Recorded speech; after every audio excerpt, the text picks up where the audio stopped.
ఉమ్మడి కరీంనగర్ జిల్లాలో ప్రజా పంపిణీ వ్యవస్థ కింద సన్నబియ్యం పంపిణీ కార్యక్రమాన్ని మంత్రులు శ్రీధర్ బాబు, పొన్నం ప్రభాకర్లు ప్రారంభించారు. జిల్లాలో తాగునీటిని ఎల్ఎండి రిజర్వాయర్ నుంచి నీటిని ఇవ్వాల్సిందే అని, లేనట్లయితే దీక్షకు దిగుతామని ఎమ్మెల్యే గంగుల కమలాకర్ హెచ్చరించారు.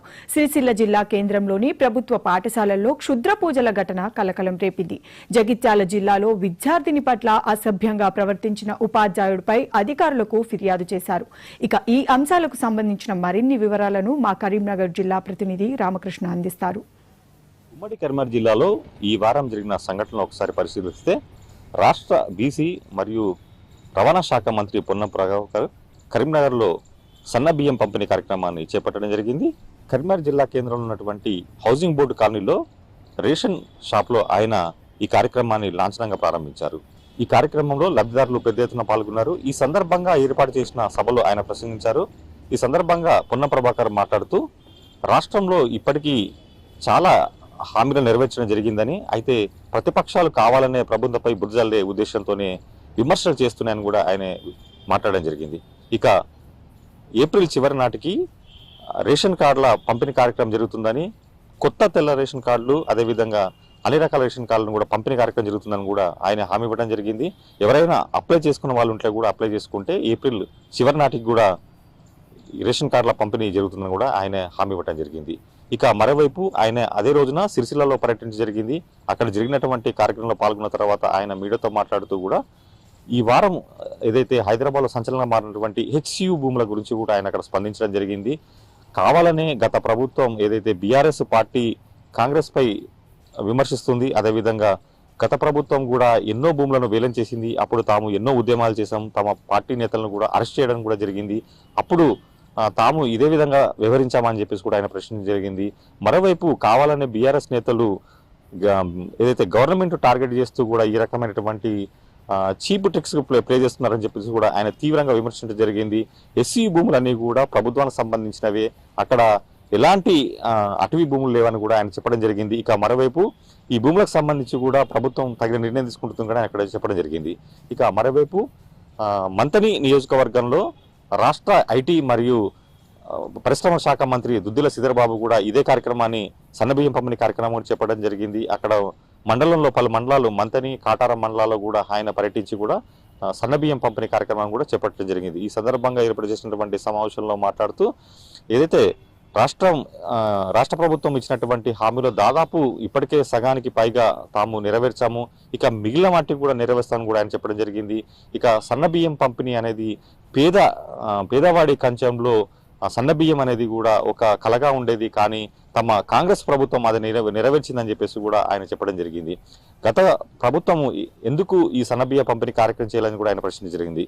మొత్తంగా ఉమ్మడి జిల్లాలో 2 చోట్ల ఈ కార్యక్రమాన్ని ఇటు మంత్రి శ్రీధర్ బాబు అదేవిధంగా పొన్నం ప్రభాకర్ ప్రారంభించగా మిగతా నియోజకవర్గంలో ఆయా నియోజకవర్గ ఎమ్మెల్యేలు కూడా ప్రారంభించడం జరిగింది. ఇక ఇటు కరీంనగర్ నియోజకవర్గంకి సంబంధించి ఒకసారి పరిశీలిస్తే కనుక కరీంనగర్ నియోజకవర్గ ఎమ్మెల్యే గంగుల కమలాకర్ మరోసారి ఎల్ఎండి రిజర్వాయర్ దగ్గరికి వెళ్ళడం జరిగింది. అక్కడ ఉన్నటువంటి నీటి మట్టాన్ని పరిశీలించడం జరిగింది. అక్కడ ఆయన వెళ్ళిన రోజు కేవలం 5 టీఎంస్ల నీటి మట్టం మాత్రమే ఉంది.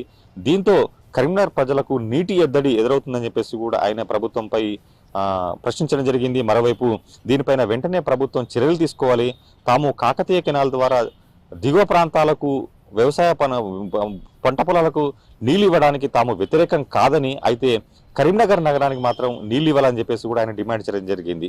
ఇక కరీంనగర్ నగరంలో ఇప్పటికే నీటికి కటకట ఏర్పడుతుంది. వెంటనే మున్సిపల్ అదేవిధంగా ప్రభుత్వ అధికారులు స్పందించి గనక ఈ సమస్యను పరిష్కరించకపోతే రానున్న 3 నెలలు మాత్రం కరీంనగర్లో తీవ్ర నీటి ఎద్దడి ఎదురవుతుందని చెప్పేసి మున్సిపల్ కమిషనర్తో పాటు ఇటు అధికారులు కూడా వెంటనే స్పందించాలని కూడా ఆయన కోరడం జరిగింది.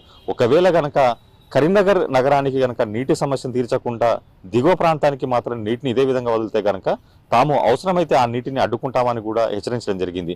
లేని పక్షంలో తాము ఈ విషయమై కరీంనగర్లో ధర్నా కార్యక్రమం కూడా చేపడతామని కూడా చెప్పడం జరిగింది. ఇక మరో వార్తను పరిశీలిస్తే కదా సుల్తానాబాద్ మండల కేంద్రంలో అక్కడ ఒక రోడ్డు ప్రమాదం జరిగింది. గోదావరికి చెందినటువంటి ఇమ్రాన్ అదేవిధంగా గౌసులు ఇద్దరు కూడా హైదరాబాద్ వెళ్తూ వస్తుండగా అక్కడ బస్సు ఢీకొని ఇద్దరు దుర్మరణం పాల్చెందారు. వీరిద్దరు కూడా ఏదైతే హైదరాబాద్ ఉన్నటువంటి పాస్పోర్ట్ కేంద్రానికి వెళ్ళి తిరిగి వస్తున్నటువంటి క్రమంలో అక్కడ సుల్తానాబాద్ శివారు రాగానే అక్కడ కారు అదేవిధంగా లారీ ఢీకున్నటువంటి ప్రమాదంలో వీరిద్దరు అక్కడికక్కడే దుర్మరణం పాలయ్యారు. మొత్తానికి వీరిద్దరు కూడా ప్రాణ స్నేహితులు. మరణంలో కూడా వీరు ఒకరినొకరు విడిచిపెట్టకుండా ప్రాణాలు వదలడం మాత్రం అటు కుటుంబ సభ్యులు అదేవిధంగా బంధువుల్లో మాత్రం తీవ్ర విషాదం నెలకొంది. మరికొద్ది రోజుల్లో విదేశాలకు వెళ్ళినటువంటి ఇద్దరు మిత్రులు ఈ విధంగా మృత్యువాత పడడం పట్ల ఇక్కడ స్థానికులంతా కూడా తీవ్ర ఆవేదనకు గురయ్యారు.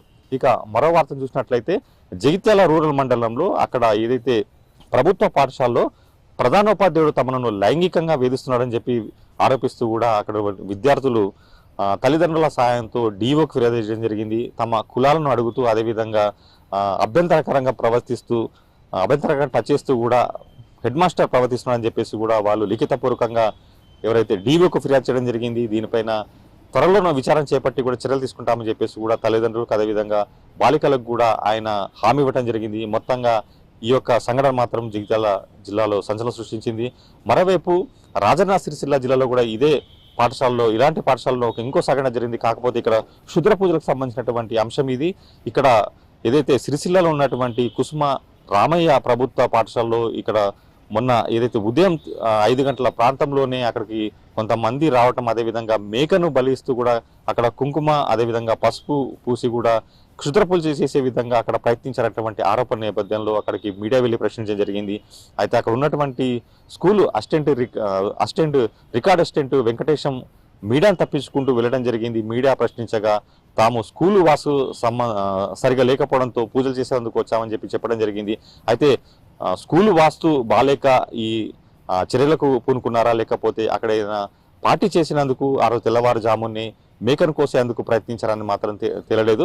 దీనిపైన డిఓ ఎంఈఓని వెంటనే స్పందించాలని కోరగా ఎంఈఓ అక్కడికి వెళ్ళి విచారణ కూడా చేయడం జరిగింది. దీనిపైన పూర్తి స్థాయిలో హెడ్ మాస్టర్ అదేవిధంగా ఉపాధ్యాయులు స్థానికులను కూడా విచారణ జరిపించి కూడా ఒక రిపోర్ట్ను డిఓకి అందిస్తామని చెప్పేసి కూడా ఆయన చెప్పడం జరిగింది. ఇక మరోవైపు వెమ్లవాడలో శ్రీ సీతారాముల కళ్యాణం సంబంధించి కూడా విస్తృత ఏర్పాట్లు జరుగుతున్నాయి. ఆలయ అధికారులు ఇక్కడ పెద్ద ఎత్తున ఏర్పాట్లు చేస్తున్నారు. పోలీసులు కూడా పెద్ద ఎత్తున బందోబస్తు ఏర్పాట్లు చేయడం జరుగుతుంది. మొత్తంగా ఈ వేములవాడలో ప్రతి ఏటా కూడా సీతారాముల కళ్యాణం వైభవంగా జరుగుతుంది. ఇక్కడ హిజ్రాలు పెద్ద ఎత్తున వస్తుంటారు. కేవలం కరీంనగర్ జిల్లానే కాకుండా వివిధ జిల్లాల నుంచి హిజ్రాలు ఇక్కడికి వచ్చి ఆ తర్వాత ఒకరినొకరు పెళ్లి చేసుకొని కూడా ఇక్కడ ఏదైతే సంతోషాన్ని వ్యక్తపరుస్తూ కూడా సంబరాలు మునిగి తేలుతూ ఉంటారు. మొత్తంగా హిజ్రాల పెళ్లి అనేది ఈ యొక్క వేములవాడలో ఒక ప్రధాన ఘట్టంగా చెప్పుకోవచ్చు. ఈసారి కూడా సీతారాముల కళ్యాణం ఘనంగా చేసేందుకు ఆలయ అధికారులు మాత్రం విస్తృత ఏర్పాటు చేశారు. ఇది ఈ వారం కరీంనగర్ జిల్లాలో ఉన్నటువంటి సంఘటనలు.